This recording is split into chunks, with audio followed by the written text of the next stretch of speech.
So why heptathlon?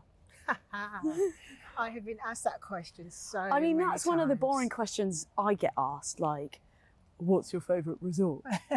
But genuinely intrigued. There's a lot going on there, Denise. It's not just running in a straight line. It is not. I was already competing for my club, and you know, on the weekends, people used to just pull out last minute. We didn't have someone in the shot put, or someone would not turn up for javelin, and I'd be there for long jump or hurdles and relays, and they just sort of said, oh, come on, we need a point. So I was a good club athlete. I loved competing for my club, and I just used to join in, and I had some skill, and I had tried them, you know, in my formative years as a means to just try everything, try all the events. And I found I had a competency that just allowed me to pick it up.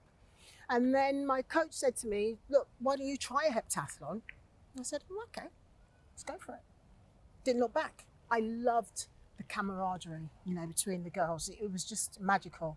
So it's a competition within the competition for me.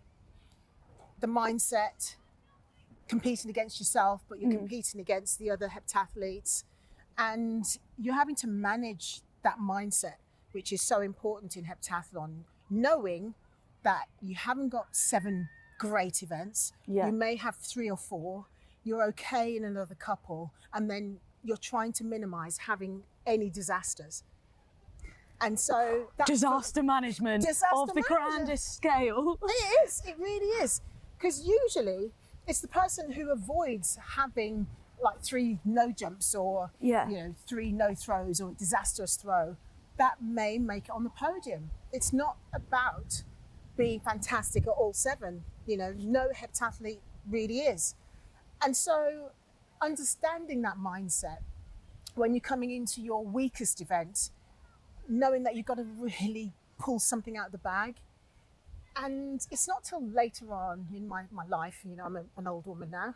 Oh, I don't know about that. Cute, don't be silly. Don't be silly. Don't be silly. But, you know, you did just say that your son was far too young for me. So there you go. Yes. That shows it that you are far too young. So it's not till later on in life you realise, you know, heptathlon is really life skills. It is learning to manage the pitfalls that you may come across in life, and what are your tools to get out of danger. Now that's really interesting, because essentially it's been a tool that you can use to set yourself up for later life. What would you say the characteristics are that made you stand out from the rest? So I think the characteristics, my strongest one is mental toughness, and that's not trying to be boastful. It's just that what I bring to the table when I'm competing is that ability to trust the mind, that I can go so deep within myself that I bring out the best performance under pressure. Yeah. And I had to have that in Sydney. My body, I couldn't rely on my body. My body was in tatters. It was not, I didn't arrive in Sydney. Race fit, ready. I had been injured. And so I got there having to trust my mental fortitude. And I know you think, well, that's part of the game anyway. But for 7 events, not knowing whether your body's going to hold up, and just zoning in on the skill that would get me through each of the events, and trying not to think about the outcome, knowing it was the time of my life. That was it. You know, 28, you're sort of ripe, ready to take it on. I've got everything in the back pocket: experience, disappointment, success, all the tools. I just had to deliver it, despite having a body that was a little bit rubbish. There's a lot of trust in there as well.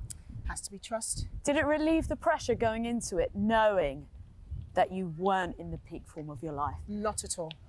Not at all. No, it did not give me any sort of solace or comfort or deviate thinking that, well, everyone's focused on other competitors. Go on, take me to the final deciding event and talk me through what's happening inside your head. Well, 800 metres, it's the least favourite of most of the heptathletes.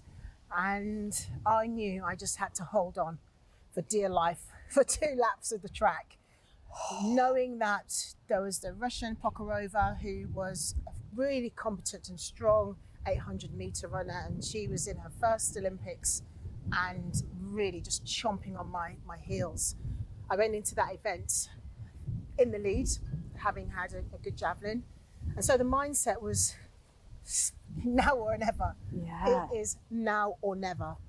You haven't done the conditioning, you haven't done the work to run a good 800, so you're just going to be holding on, knowing that she was going to be good. That is crazy. Like, the only situation I could relate it to my snowboarding career and qualifying for the Olympics, but I'm taking myself to sports day. I'm on the track and it was 100 meters. And there's all the beef, you know, when you're at school, like, oh, she's faster, I'm faster. And it was the relay. I remember just being handed the baton. Yeah. And there was something within my mind that was like, you can run faster. Like, I was already running fast. Yeah. And then something went like that. And my mum said she watched and I just catapulted forward. So I think Supercharged. there's this crazy decision-making process as well with how much physically you're willing to give. Yeah, there is. And at the Olympics, you give everything. That's why you're there. And, you know, I knew, having been a bronze medalist, that I was not going to get a better opportunity.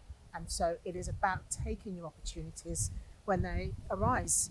And I did it. Does it seem a long time ago now? It is a long time ago. So much has happened since then. But, you know, if you asked me to take you back to that moment, to those feelings, to those raw emotions, of course I can just conjure them up like that. You know, it's instant. Inbred. It's inbred, it's in me, you know. It's a lived experience that I will absolutely never forget because it changed my life. So magic. You now work on the other side of athletics. There's been some incredible athletes in my time watching telly, London 2012. Do you feel proud? I'm immensely proud, you know, for the event and for obviously those women that are walking the path that I walked. Of course, it's like, wow, I know what they're feeling. I understand that emotion. So I was obviously commentating on Jess when she competed in 2012. That was just awesome, how she dealt with the pressure. I mean, that was mammoth. It was so huge, but Jess is like that. She has the ability to just go inside herself as well. And, you know, you ask for commonality. We have that mental toughness. She's really, really a strong competitor and a strong woman. She really is. And, you know, KJT, absolutely adore her. Again, several generations apart, but I have that identification with her in so many ways. And so when she needed support just after Rio, I felt that it was my duty, a real sense of duty to guide and help and offer assistance when she needed it. You know, why wouldn't you? It's so beautiful to hear those words because I think so often in sport, between the generations, there can be a sort of quite a competitive, narcissistic trait that can shine through with, you know, certain sports. I've luckily not experienced it myself, but I have seen it.